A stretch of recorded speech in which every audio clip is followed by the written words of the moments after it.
परवांच्या दिवशी त्यांचा तो मंत्री असलेला तो नेपाळी वॉचमन सारखा पोरगा दिसतो ना, नेपाळी वॉचमनच्या पोरग्यासारखा, त्यानं कोणत्या भाषेमध्ये माझ्यावर टीका केली. आणि हे मंत्री देवेंद्र फडणवीसांच्या आणि भारतीय जनता पार्टीच्या मंत्रिमंडळामध्ये आहेत.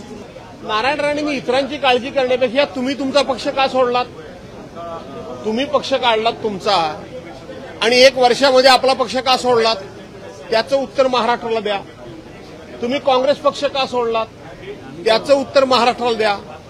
तुम्ही भारतीय जनता पार्टीच्या परवांच्या दिवशी चिपळूणच्या मेळाव्यामध्ये रवींद्र चव्हाणांना इशारा का दिला त्याचं उत्तर द्या. खरं तर हे नारायण राणे आणि हे राणे फॅमिली याच्याबद्दल मी अनेक वेळा तुम्हाला सांगितलंय की मला प्रश्न विचारू नका, कारण यांची चोच ही नेहमी नरकातच बुडालेली असते. परवांच्या दिवशी त्यांचा तो मंत्री असलेला तो नेपाळी वॉचमन सारखा पोरगा दिसतो ना, नेपाळी वॉचमनच्या पोरग्यासारखा, त्यानं कोणत्या भाषेमध्ये माझ्यावर टीका केली. आणि हे मंत्री देवेंद्र फडणवीसांच्या आणि भारतीय जनता पार्टीच्या मंत्रिमंडळामध्ये आहेत. आणि म्हणून अशांची ज्यांची चोच ही कायम नरकातच बुडालेली आहे, अशा लोकांबद्दल पुन्हा मला प्रश्न विचारू नका.